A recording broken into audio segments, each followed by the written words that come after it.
तो चलिए guys, welcome back today commerce academy.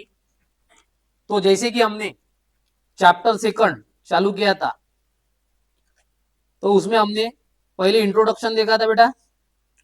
उसके बाद देखा था सोर्स ऑफ ओन कैपिटल। उसके बाद हमने देखा था फीचर्स ऑफ शेयर, बराबर है। उसके बाद देखा था हमने काइंड ऑफ शेयर। तो काइंड ऑफ शेयर में हमने equity share with voting right discuss किया था। उसके बाद हमने डिटेल में equity share with differential voting right discuss किया था। फिर भी हम एक बार इसको फिर से रिकॉल करते। तो कल की क्लास में मैंने बताया था बेटा कि equity share with differential voting right कैसा रहता, बराबर है। मैंने इसकी हिस्ट्री भी बताई थी कि हिस्ट्री कहां से आई, सबसे पहले इंडिया में इंट्रोड्यूस किसने करवाया था, फॉरेन में किसने किया था, ये सब चीजें हमने देखी थी। फिर से हम एक बार इसको क्या करते, रिकॉल करते। तो देखिए, सबसे पहले 2008 में ये शेयर 2008 में किसने लाया था बेटा, टाटा मोटर्स। किसने लाया था, टाटा मोटर्स। इसको लाने की वजह क्या थी वो भी हमने डिस्कस किया था। क्या थी, क्या जरूरत थी टाटा को, जब हमारे पास ऑर्डिनरी इक्विटी शेयर था, फिर भी टाटा ने इसको लाया। इसका कारण क्या होगा ये भी देखा था कि टाटा को क्या चाहिए था बेटा, कैपिटल चाहिए था। फिर भी पर टाटा के पास सफिशियंट होल्डिंग नहीं थी। अगर आपको भी पता है कि अगर वोटिंग पावर आपकी कम होने लगी तो पावर दूसरे के पास जाती। फॉर एग्जाम्पल वेनेजुएला, पता चला न्यूज, अमेरिका ने क्या किया, किस पे किया, किस कारणों से किया बेटा बताओ। कि आज के तारीख में इतना बड़ा देश जिसके पास तेल का सबसे बड़ा खजाना है पूरे ऑल ओवर इंडिया में, वहां तक सेफ नहीं है, तो आपकी कंपनी कहां से सेफ रहेगी। आपकी खुद की कंपनी सेफ नहीं रह सकती। क्यों, आज के टाइम में पूरा का पूरा देश सेफ नहीं। एक रात के अंदर वेनेजुएला खत्म, पूरा देश खत्म। आप अपडेट नहीं तो मैं बता देता। अमेरिका ने पूरा का पूरा कंट्रोल ले लिया पूरे देश पे, जिसके पास पूरी की पूरी ताकत थी, अपनी आर्मी थी, अपने टैंक थे, सब मिलिट्री इक्विपमेंट सब था, फिर भी कंट्रोल ले लिया। तो वैसे ही आपके कंपनी के ऊपर भी लोग कंट्रोल लेते, ये हमको समझना चाहिए। अगर ये हमको पता नहीं और ये हम हिस्ट्री नहीं जानेंगे तो आगे जाके हम क्या करेंगे। तो वैसे ही टाटा को क्या पता था बेटा कि मेरे पास जो पावर है, वोटिंग पावर है, वो सीमित बची है। इट मीन्स कि फॉर एग्जाम्पल हम ऐसा लेते कि टाटा के पास कितनी पावर थी बेटा, फॉर एग्जाम्पल ले रहे कितनी, 51% शेयर थे खुद के पास, बराबर है। और 49 कितने पास थी, पब्लिक के पास। किसके साथ रहे। अब ये सिचुएशन में अगर मैं ऑर्डिनरी इक्विटी शेयर इशू करूं तो मुझे उससे तो पैसा तो मिलेगा, पर voting power, for example voting power गया तो फिर मैंने ये भी बोला था कि कल तक जो आपको सलाम कर रहे थे वही आपको बोलेंगे अंकल जी आपकी उम्र होगी, साइड में बैठ जाओ।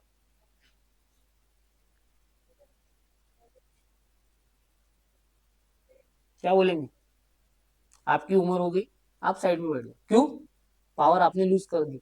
सब पावर का गेम है।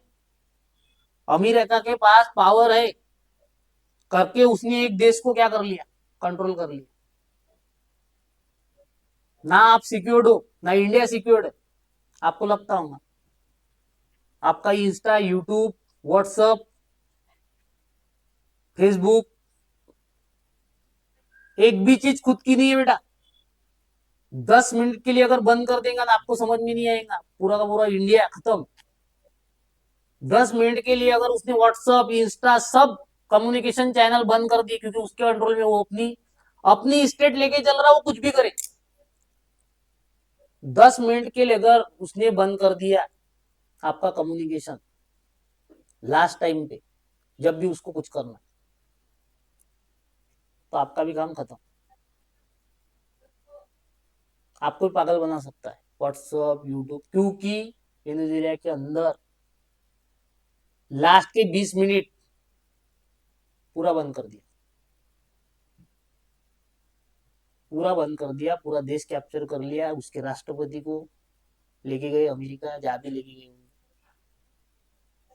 मतलब यूनाइटेड नेशन नाम की संस्था है बेटा, बराबर है, उसमें अमेरिका ने बोला है कि जो जो छोटे छोटे देश है उनको सबको बोला है कि भैया आप अकेले अकेले सेफ नहीं हो, हम बड़े हैं, हमारे पास आ जाओ, हम जो बोले वो करो, आपकी सिक्योरिटी की गारंटी हम लेते। बराबर है कि नहीं? मतलब हमारे साथ रहोगे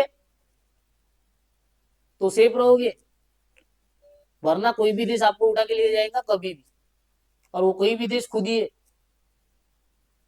कोई भी देश वो खुद ही है। उसने बोला मैं मगरमच्छ हूं बड़ा, मेरे तालाब पे आ जाओ सभी मछलियां, मैं आपको खाऊंगा नहीं, खुद ही पाल पोछ के बड़ा करता, खुद ही खाता।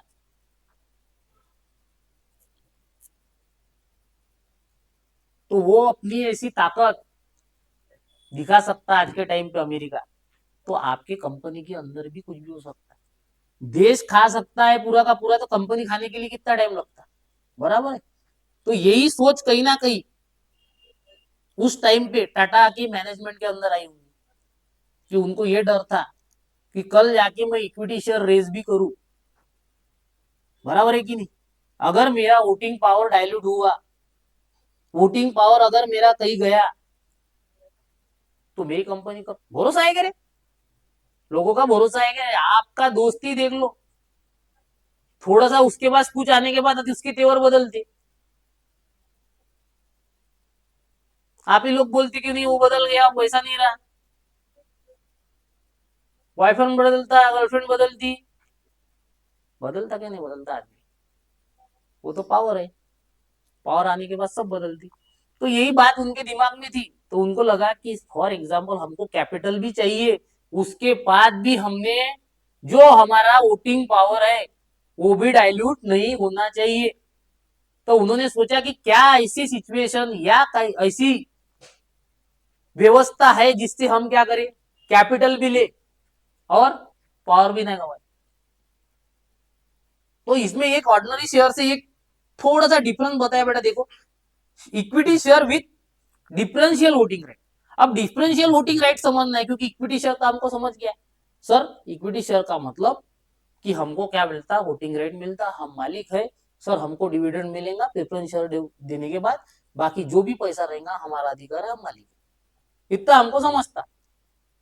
पर जो डिफरेंशियल वोटिंग राइट बोल रहा, इट मीन्स क्या, कि फॉर एग्जाम्पल आपको एक शेयर दिया है बेटा, क्या, एक शेयर, एक शेयर के बदले, एक शेयर के बदले one voting right, one voting, क्या, एक शेयर के बदले एक वोट। बराबर है। ये क्या होता है बेटा, ऑर्डिनरी शेयर में, जो अपन क्या बोल रहे हैं, ऑर्डिनरी शेयर, जो आपका जो हर बार का जो इक्विटी शेयर रहता उसमें क्या होता, एक शेयर के बदले एक वोटिंग राइट। बराबर है कि नहीं? और इसमें क्या हो रहा, एक शेयर के बदले 0.1 वोटिंग राइट। समझ में आ रहा? मैं इसी का मतलब मैं ये बोल सकता हूं क्या, कि for example 10 share is equal to 1 voting right, ऐसा बोल सकता हूं क्या? अरे हो कि नहीं? 1 share is equal to 1 voting right, ordinary share, 1 share is equal to 0.1 voting right. इसी का मतलब ये हो गया 10 share is equal to 1 voting right.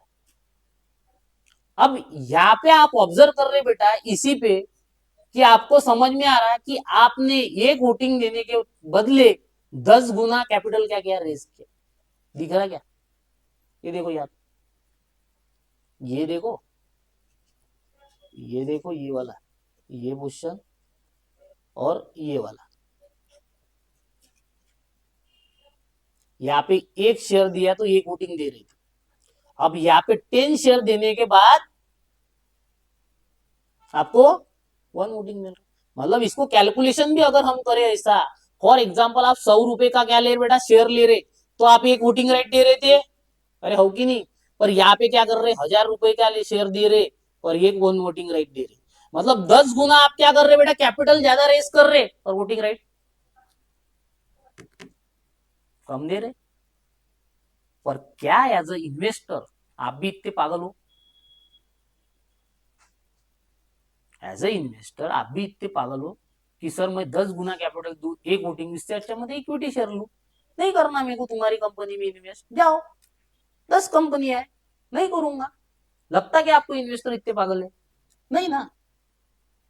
क्यों करेंगे वो आपकी कंपनी में इन्वेस्ट, क्या कारण है।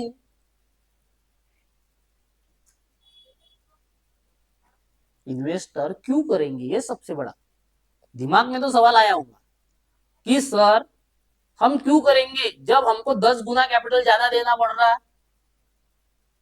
एक वोटिंग मिल रहा। और इंडिया में तो शादी में नहीं पूछा किसी ने, तो मुंह बुला लेती, बोले रिस्पेक्ट भैया पहले, बाकी का जान दो, पहले क्या चाहिए, रिस्पेक्ट। तो ऐसा कैसा हम वोटिंग नहीं है, वोटिंग हमको कम, ऐसा कैसा होगा, पैसे भी हम दे, वोटिंग भी हम कम ले, तो बोले ऐसा नहीं चलता। कुछ तो बात होंगी, कुछ तो बात ऐसी देनी पड़ेगी आपको जिससे आप क्या होंगे, अट्रैक्ट होंगे। अरे होंगे कि नहीं होंगे। अब बात दूसरी तरफ से देख, कि फॉर एग्जाम्पल मैं ये बोल रहा हूं कि sir ordinary equity share holder को, ऑर्डिनरी इक्विटी को हम 10% क्या दे रहे बेटा, डिविडेंड दे रहे, बट आप सभी लोग हमारे लिए स्पेशल हो, वो नहीं है। आपको आपको हम 15% देंगे।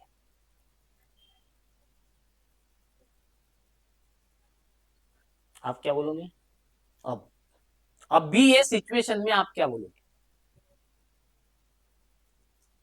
अब आपकी आंखें चमकेंगी, बोले सर 10 तो जान दो, 15 मिल रहे। वैसे भी बोलेंगे, फिर बदलेगा टोनिंग, वैसे मेरे को कौन पूछ रहा, बोलेंगे इतनी बड़ी कंपनी 200 शेयर लेके मैं बैठा हूँ, मेरे शेयर वोटिंग से, मेरे वोटिंग से क्या होने वाला इतनी कंपनी को, और मेरे को इंडिविजुअल को कौन पूछ रहा। फिर दूसरी बातें ध्यान में आएंगी, बोले 5% ज्यादा मिल रहा सर, तो मैं 5% ज्यादा लूंगा, वैसे मेरे को कुछ नहीं समझता मीटिंग में जाने के बाद भी, और मेरे को इतनी कौन सी चीज समझ रही जो मैनेजमेंट को नहीं समझ रही। मतलब दूसरे सिक्के के दूसरी बाजू देखना चालू कर दिया आप, कि अब मेरे को 10 नहीं 15% चाहिए सर, वैसे भी मेरे को शौक नहीं, अभी समोसे भी नहीं मिलते मीटिंग में, अभी खाना भी नहीं मिलता, गया वो टाइम, ऑनलाइन लिंक आती, डायरेक्ट मीटिंग होती, अब कंपनी खर्चा भी नहीं करती मेंबर के ऊपर फुकट का, न चाय पिलाती, तो अब तो मजा ही नहीं, बोले सर मीटिंग में जाने का, टाइम तो चला गया वो मीटिंग में जाने का मजा। अब काहे, मैं तो 5% ज्यादा मिल रही वो लूंगा ना, सही बात है कि नहीं, समझ में आया। तो उस टाइम 2008 के टाटा के मैनेजमेंट ने ये सोचा था बेटा कि पैसा तो लाना है, क्यों, वोटिंग राइट गंवाना नहीं। और आपको ये भी बताया था मैंने कि बायबैक भी क्यों करते, हम आगे आने वाले वीडियो में बायबैक भी पढ़ेंगे बेटा। तो बायबैक की सिचुएशन भी यही थी, हम सेक्शन 68 में पढ़ते थे, अगर सेक्शन मेरा करेक्ट है तो सेक्शन 68 आई थिंक, कौन सा, कंपनीज एक्ट 2030 का, कि बायबैक के बारे में बात करता, बराबर है। तो उसमें भी यही बोला था कि बायबैक हम इसलिए कर रहे बेटा कि जो हमारा वोटिंग डाला, जो हमारा कंट्रोल छूट रहा कंपनी के ऊपर, उसको हम बैक करना चाह रहे, फिर से पकड़ में लेना चाह रहे। क्यों, एक बार कंट्रोल लूज हो गया आपका कि आप खत्म, ये लाइफ में रहो, कॉर्पोरेट लाइफ में रहो कि रियल लाइफ में रहो, आपका कोई भी इंसान के ऊपर से भी कंट्रोल छूट गया तो इंसान भी चला जाता। तो ये तो कंपनी है। समझे? समझ में आया? इसीलिए 2008 में टाटा ने क्या लाया था? Equity share with differential voting. लाने के पीछे क्या रीजन था, ये समझ में आया? समझ में आया क्या? हेलो, समझ में आया? चलो देखो, यहां तक हमने देखा था। अब आगे, हाँ, फ्यूचर ऑफ शेयर हमारे बचा हुआ था। चलो देखते वन बाय वन। देखो, फीचर्स ऑफ इक्विटी शेयर, देखो पढ़ो क्या बोलता। परमानेंट कैपिटल, बराबर है क्या? इक्विटी शेयर को ही हम परमानेंट कैपिटल बोलते क्या? है क्या इक्विटी शेयर परमानेंट कैपिटल? अगर है तो ये कब परमानेंट कैपिटल नहीं रहता, ये भी समझना जरूरी है। तो देखो पढ़ो क्या बोलता। Equity share are irredeemable share.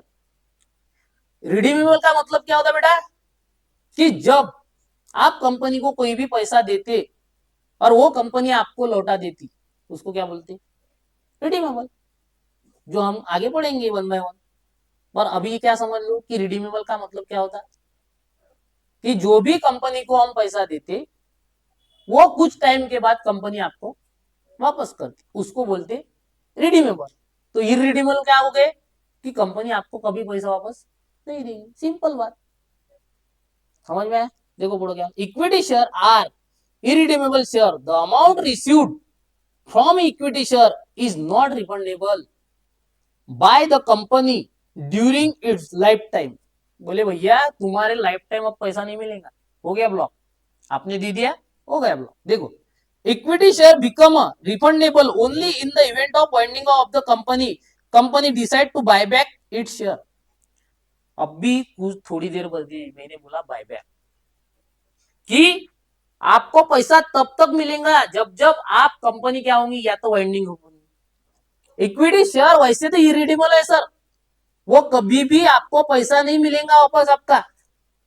हाँ, आपको आपका पैसा चाहिए तो आप भेज दो बाहर, पर कंपनी दे रही क्या? नहीं, आपके पास ऑप्शन नहीं सर, मार्केट में ओपन है, आप भेज दो बाहर, आपको किसी ने रोका नहीं। आपके शेयर है, आप बाहर मार्केट में बेच दो, पर कंपनी आपको पैसा देगी क्या? नहीं। फिर भी बोलती कंपनी सर दो टाइम पे ऐसा है जिसको जिस टाइम पे कंपनी आपको क्या देंगी? पैसा देगी। तो वो टाइम कैसा, कौन सा? तो आपने देखा है कि कंपनी जब भी वाइंडिंग अप होती या लिक्विडेशन में जाती, तब तब आपको कंपनी क्या देती? पैसा देती। तो ऐसी सिचुएशन कौन सी रहती बेटा? फॉर एग्जाम्पल अपने लॉसेस हो रहे, सालों से लॉसेस हो रहे, आज ये टाइम आया कि गवर्नमेंट भी नहीं बचा पा रही कंपनी को आपकी, कोई नहीं बचा पा रहा, लाख प्रकार की कोशिश कर ली, पर अब कंपनी नहीं बचने वाली, तो आपकी कंपनी लिक्विडेशन में जा रही। अब लिक्विडेशन में जाना का मतलब क्या हो गया? कि पूरे एसेट आपकी क्या होंगी? लिक्विडेटेड होंगी, पूरी बेच दी जाएंगी, उसमें से लाइबिलिटी माइनस करते जाएंगे। अब लाइबिलिटी पे होने के बाद आपको पैसा मिलेगा। आप तो इक्विटी शेयर हो, हमने ये भी पढ़ा था, आप इक्विटी शेयर होल्डर हो, इसका मतलब आप सबसे पीछे लोगे लाइन में, पैसा भी आपको लास्ट में मिलेगा। बराबर है कि नहीं? तो आपकी कंपनी जब वाइंडिंग फॉर्म होगी, तब सबसे पहले, मैं 10 बार ये बात बता चुका हूं कि सबसे पहले कौन लाइन में लगेगा, क्योंकि ये फॉर्मेट समझना जरूरी है। जब भी आप एसपी पढ़ते तो ये चीजें रटी हुई होनी चाहिए कि सर 10 बार हम ये नहीं पढ़ेंगे कि सर सबसे पहले कौन आएगा, तो कहीं ना कहीं माइंड में ये सब चीजें क्लियर नहीं रहती। तो सबसे पहले कौन आएगा बताओ?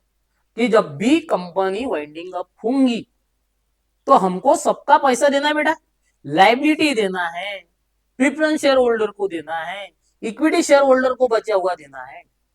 आप तो मालिक हो, सबसे बाद में आओ। तो क्या ऑर्डर है, पेमेंट ऑर्डर क्या रहेगा बताओ? सबसे पहले कौन आएगा? क्रेडिटर में भी कौन आता बेटा? प्रिफरेंस क्रेडिटर, जिनको प्रिफरेंस देते हम। प्रिफरेंस क्रेडिटर मतलब वही क्रेडिटर जब भी हम उनसे पैसा लेते बेटा, तो उनको बता दे कि ऐसी सिचुएशन में हमको हम आपको सबसे पहले पैसा देंगे। बोले तुम पहले लाइन में लगोगे, मतलब तुमको हाईएस्ट सेफ्टी है। फिर सेकंड सिक्योर्ड क्रेडिटर, अभी देख लो। फिर आएगा अनसिक्योर्ड क्रेडिटर, फिर आएगा प्रिफरेंस शेयर होल्डर, आएगा क्या? फिर आएगा इक्विटी शेयर, आपका नंबर है लास्ट में। मतलब आपको पैसा मिल रहा है, दो कंडीशन में कंपनी आपको पैसा दे रही, उसपे उसके अंदर की सबसे पहली कंडीशन, जब भी कंपनी वाइंडिंग अप को जाती, अब वाइंड अप के टाइम भी आपको,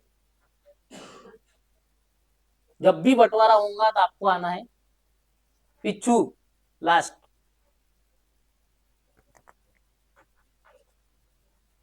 बराबर है। दूसरी कंडीशन कौन सी? दूसरी सेकंड कंडीशन कौन सी, जब कंपनी आपको पैसा दे, बताओ। पहला तो हो गया, चल चलो मान लेता क्या होंगी कंपनी, इधर ध्यान दो, किधर, ये पहली कंपनी हो, पहली कंडीशन होगी। दूसरी, दूसरी कौन सी? अब बायबैक के टाइम आपको पैसा मिलेगा, तो ये समझना भी जरूरी होता है बायबैक क्या होता है। बराबर, बायबैक क्या होता है बेटा, ये इसके ऊपर भी आपके चैप्टर में आगे क्या है डिटेल में, पर फिर भी हमको यहाँ पे बायबैक समझना पड़ेगा कि बायबैक क्या होता है।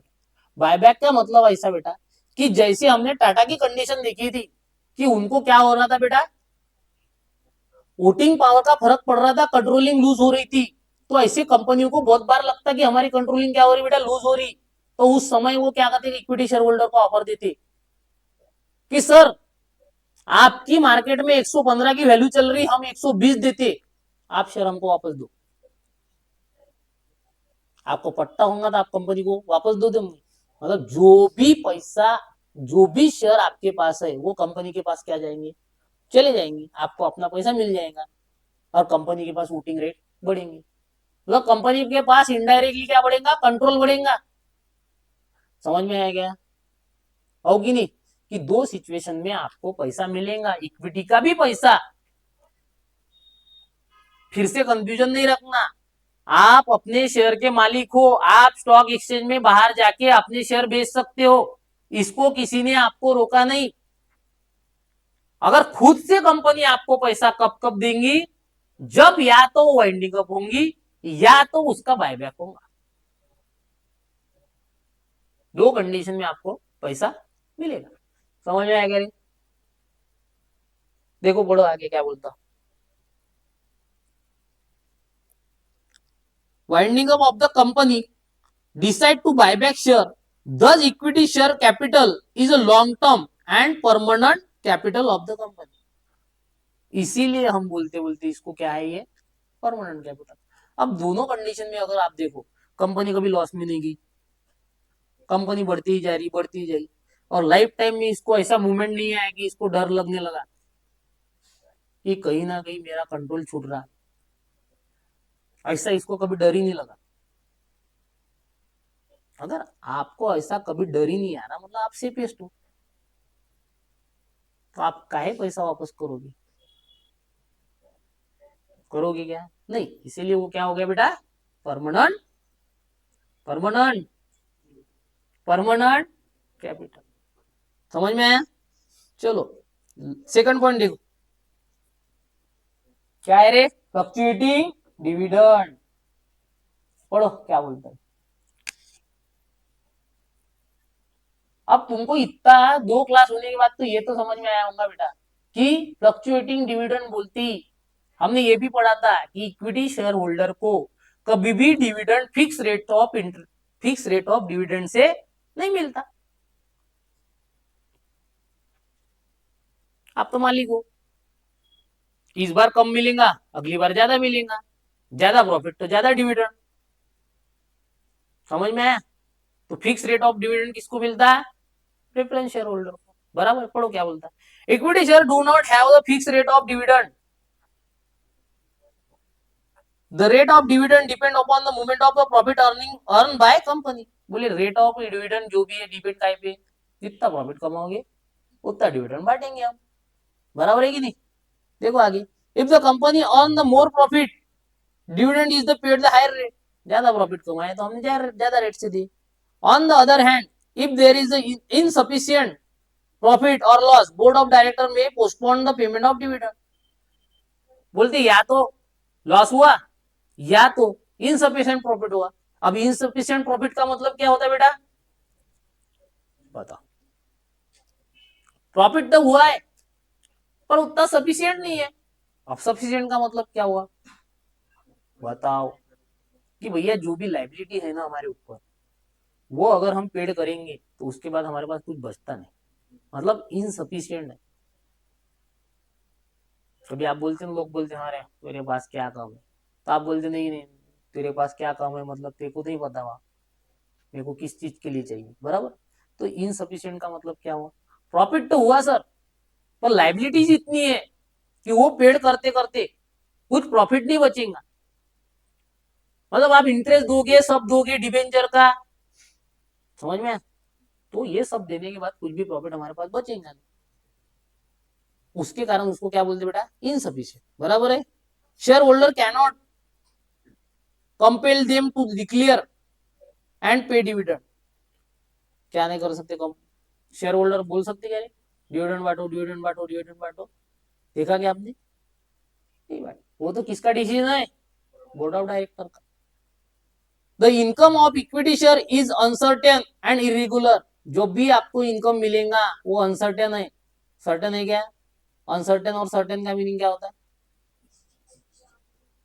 सर्टेन क्या होता है, निश्चित, और इरसर्टन क्या होता है, हाँ, अनसर्टन क्या होता है, अनिश्चित, बराबर।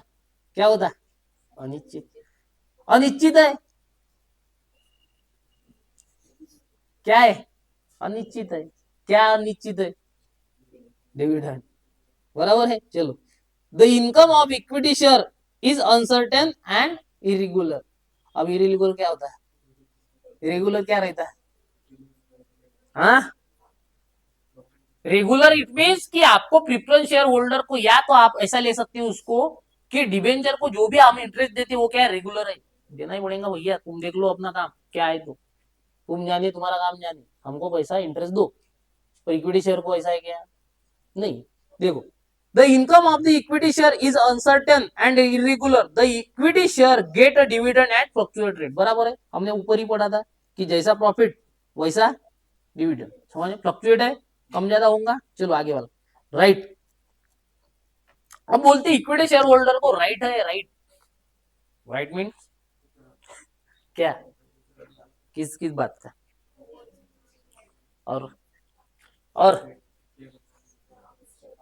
Voting right to vote, right to share in profit, right to inspect book, right to transfer.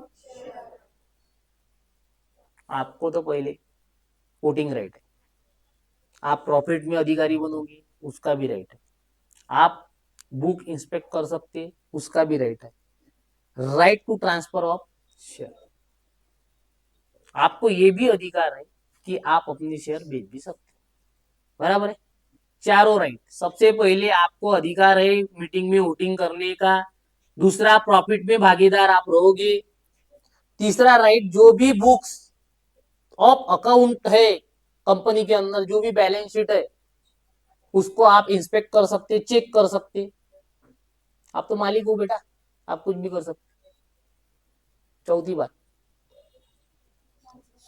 Transfer of share, आपको जब चाहे तब आप शेयर बेच सकते, यही तो खासियत है, यही तो खासियत है शेयर की, ये तो कोई इन्वेस्ट ही नहीं कर सकता था। आप शेयर मार्केट के तरफ इसलिए इन्फ्लुएंस हुए बेटा कि आप जब चाहे तब शेयर बेच सकती है, आपकी फिक्स असेट जो भी आपने लैंड या जो भी लेके रखी है उसको अगर बेचना है तो उसको टाइम लगता, 6 महीने का मार्जिन लगता, जब चाहे तब पैसा नहीं मिलता, इसीलिए आप अट्रैक्ट हुए हैं स्टॉक मार्केट की तरफ, बराबर है। देखो वन बाय वन पढ़ो, right to vote, it is the basic right of equity share through which they elect the directors alter the memorandum article of association, बराबर है। क्या बोल रहा,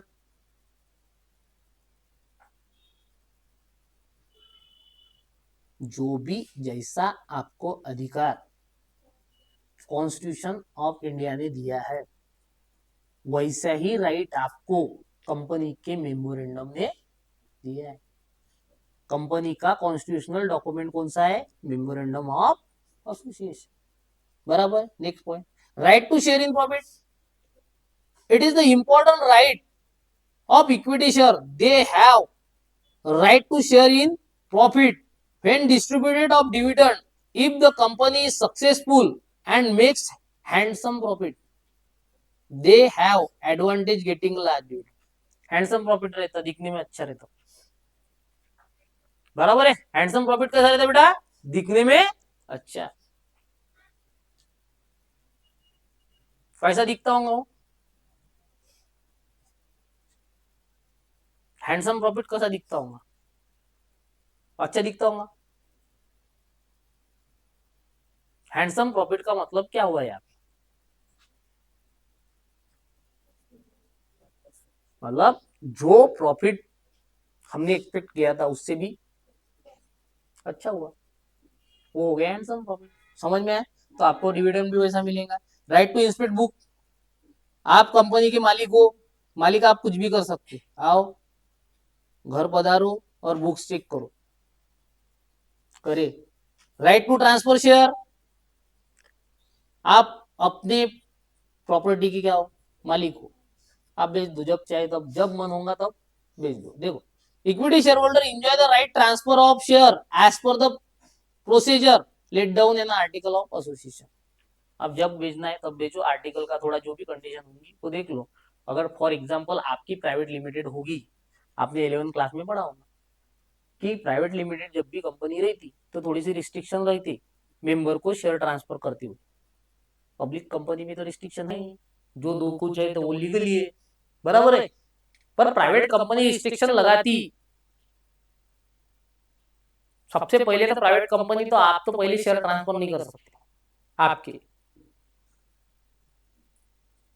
विदाउट कंसर्न ऑफ कंपनी। कर सकते क्या? नहीं। तो आर्टिकल की आपको परमिशन लगी, आपके आर्टिकल में ऐसा लिखा है तो आप कर सकते हैं। समझ में आया?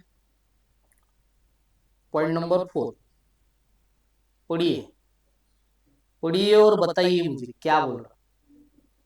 No preferential right. अब भी हमने डिस्कस किया कि जब भी बंटवारा होगा कोई भी चीज का आपको पीछू आना है, सबसे पीछे।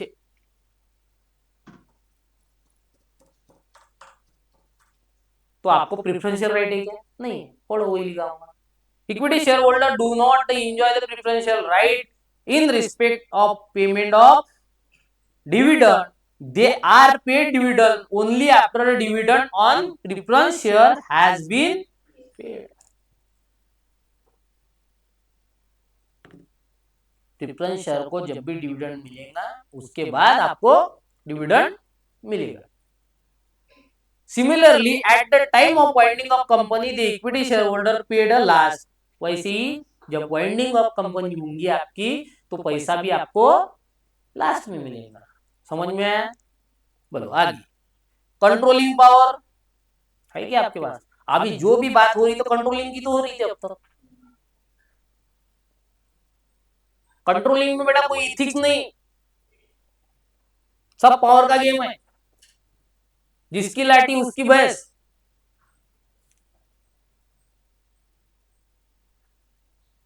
कुछ इथिक्स नहीं चलते, जिसके पावर, जिसके पास पावर है कुछ इथिक्स सब चले जाते धोने। जिसके पास पावर है वो सब कुछ कर सकता है।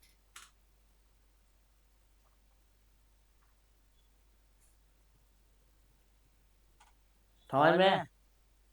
इसलिए अभी के टाइम लुक्स पे फोकस मत करो, बुक्स पे करो। किस पे करना चाहिए फोकस? लुक्स पे नहीं करना है हमको अभी, पहले बुक्स पे करना है। लुक्स पे तो अपने आप हो जाएगा।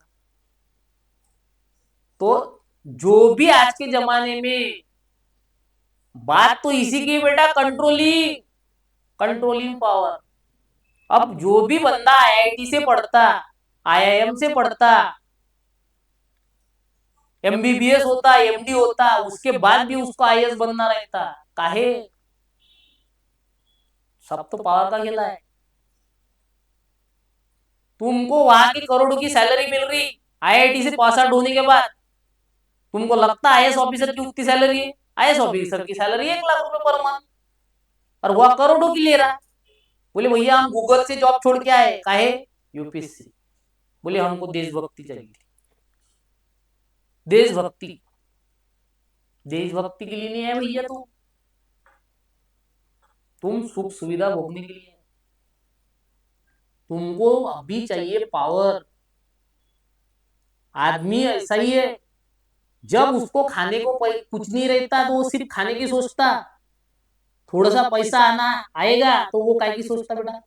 कपड़े लत्ते की सोचता। सब सुविधा होने के बाद उसको अपनी स्टेटस की बात आती। बोले अब तो साला MLA बनना पड़ता। अब मेरी वैसी बात कोई सुन नहीं रहा, पैसे का धवस्ती जम रही लोगों के ऊपर। अब पावर होना, समझ में आ रहा? क्योंकि इंसान ऐसा ही है, वो कभी सेटिस्फाइड नहीं है। कुछ भी मिलेगा उसको सेटिस्फेक्शन नहीं। आपको करोड़ों की जॉब मिली, IIT के लिए पहले क्या किया? पढ़ाई किया। फिर आप IIT से पास आउट हुए, करोड़ों की जॉब मिली, उसके बाद भी उसको UPSC देना है। पैसों की कमी थी क्या? ऐसा क्या है UPSC की जॉब में जो तुमको IIT होने के बाद, एक अच्छा इंजीनियर बनने के बाद भी आप अपनी पढ़ाई, जो देश के लिए तुम आप कुछ और कर सकते थे वहां पे, जो आपने पढ़ा, वो छोड़ के अगर आप IAS का प्रिपरेशन करना चाहते, तो कहीं ना कहीं इंसान को एक टाइम के बाद खुद की स्टेटस की बात आती, पावर की बात आती। तो इसलिए वो ये सब मामला, तो पावर का खेला है सब। देखो क्या बोलता, कंट्रोलिंग पावर। वही तो है इक्विटी शेयर होल्डर के पास।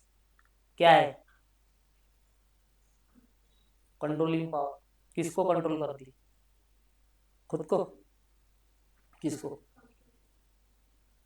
कंपनी को?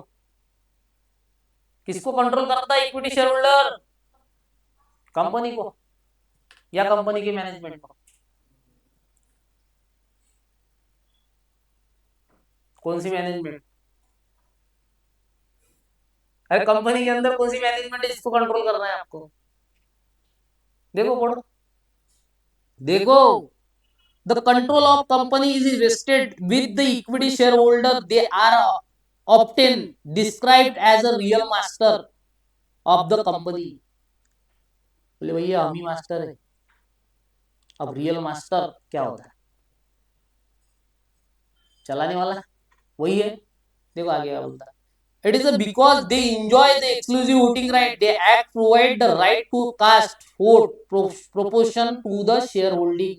आपको अधिकार मिलता कि आपके जितने शेयर आपके पास है उतने ही आपको प्रोपोर्शनेट प्रोपोर्शनेट वोटिंग राइट मिले।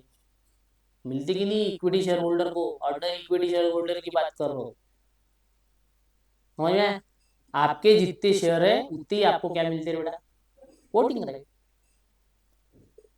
To share holding, they can exercise their voting right by proxies without the even attending the meeting of person. बोले आप जाओ या मत जाओ, आप मीटिंग में जाओ या मत जाओ, आप अपना प्रॉक्सी खड़ा कर दो। प्रॉक्सी क्या होता है बेटा? वो रिप्रेजेंटेटिव रहता शेयर होल्डर का। बोले आज मेरा मन नहीं यार मीटिंग में जाने का, तुम एक काम कर, तू चला जाता है। बोलते मैं चला जाऊंगा। तो आपको बताना पड़ेगा कंपनी को कि मैं नहीं आ रहा हूँ, मेरे बिहाफ में कोई तो भी आ रहा।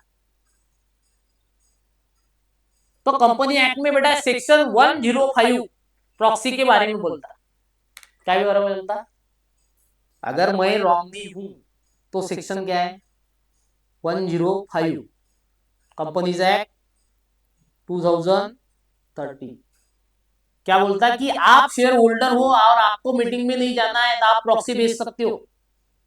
समझ में? आपका रिप्रेजेंटेटिव। आप शादी करोगे तब भी ऐसा कर सकते हो।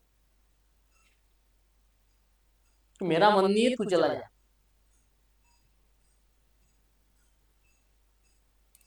करोगी क्या? अरे शादी के टाइम करोगी क्या? प्रॉक्सी भेज दोगी क्या?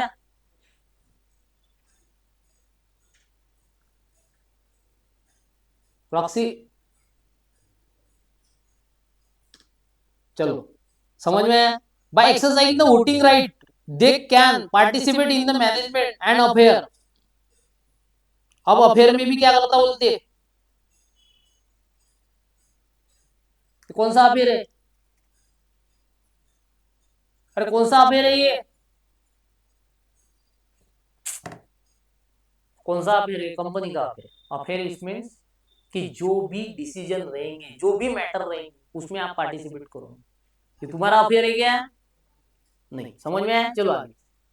The elect their the representative called directors for the management of the company. They are allowed to vote on all matters discussed at the general meeting. This equity share enjoy the control over the company. बोले नशा कर चुके अब equity share holder काय का voting right का, उनको चाहिए फुल इज्जत। क्या चाहिए? फुल इज्जत। बोले इज्जत मिलेंगी तो हम आएंगे। चलो नेक्स्ट पॉइंट क्या है? रिस्क। क्या आपको लगता इक्विटी शेयर होल्डर को रिस्क रहती? इतना सब पढ़ने के बाद आपको क्या लगता कि इक्विटी शेयर होल्डर को रिस्क रहती? अगर रहती तो किस बात की? बताओ।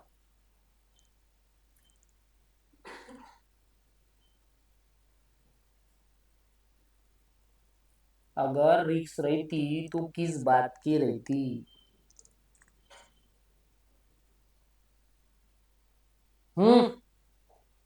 बोले रिस्क ही तो है सर, लॉस हुआ तो हमारा होगा, कंपनी डूब रही तो हम पिछू है, हम सब हमारे आगे है हम पीछे, बराबर है।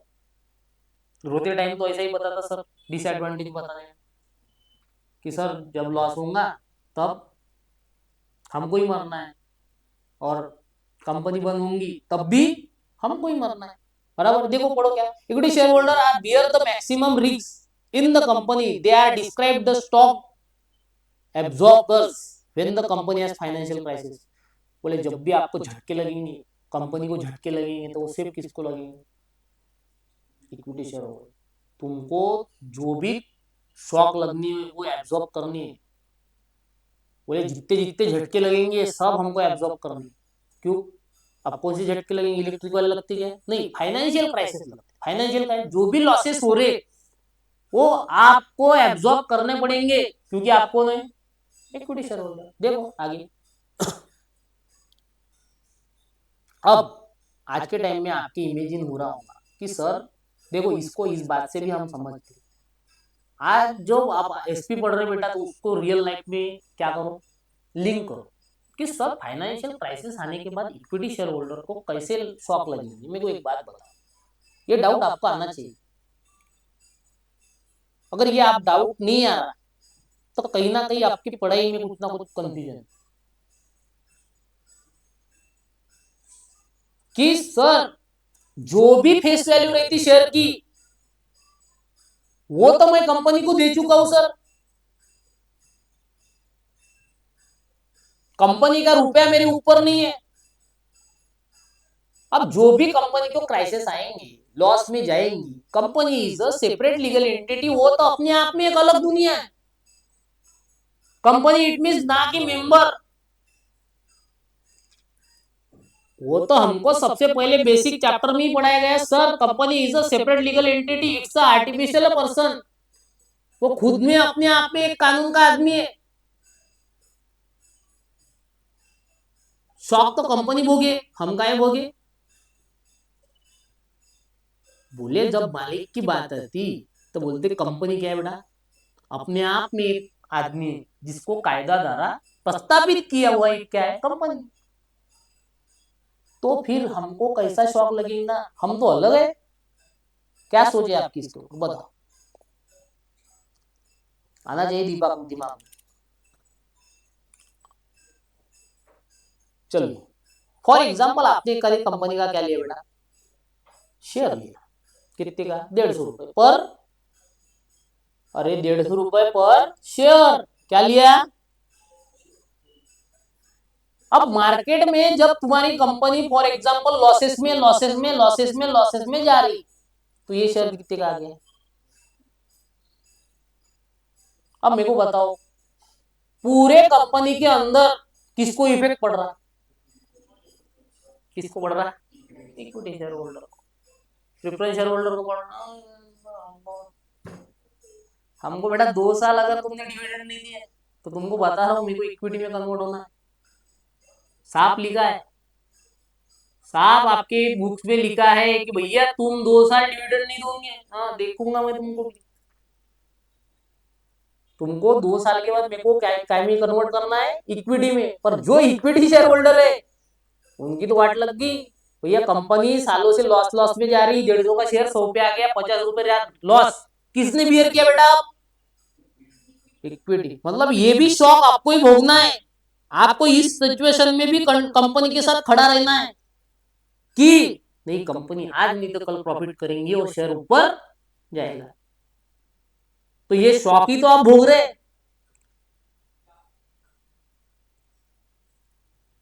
शॉप एब्जॉर्ब कर रही कि नहीं कर रही, 50 का करेंगे फिर 70 का करेंगे, 80 पे करेंगे, जो भी है एक दिन तो कंपनी ऊपर जाएंगी, आपका मानना रहेगा।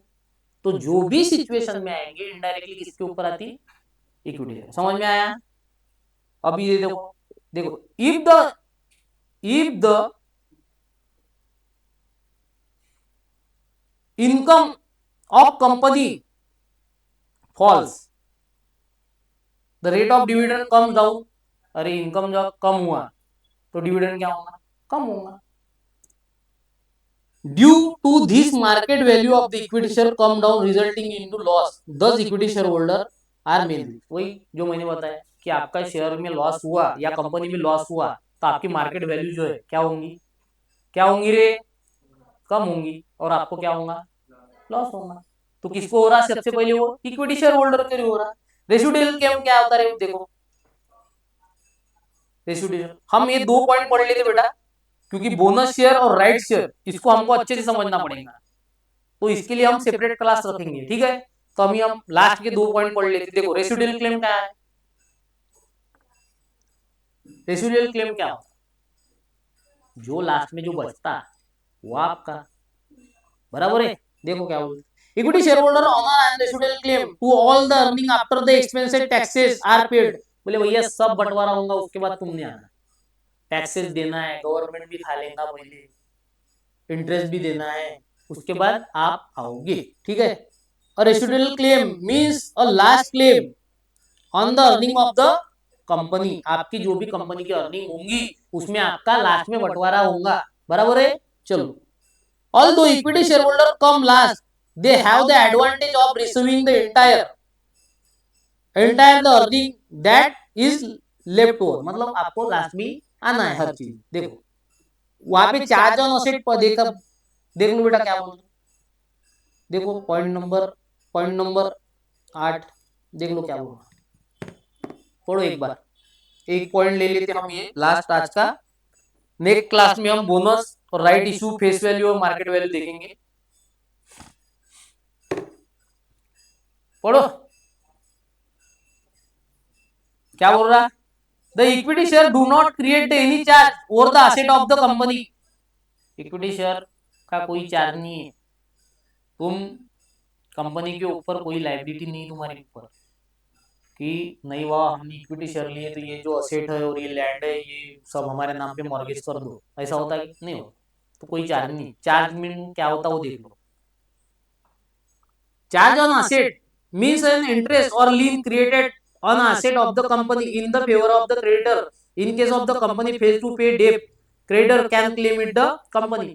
और हमको ये भी पता है इक्विटी शेयर ना होती क्रेडिटर तो चार्ज तो आएगा नहीं, समझ में आया। तो चार्ज कब क्रिएट होता है, जब आप कंपनी के क्या हो जाता है, क्रेडिटर हो। समझ में आया। चलिए इसके बाद का हम नेक्स्ट क्लास में देखते हैं।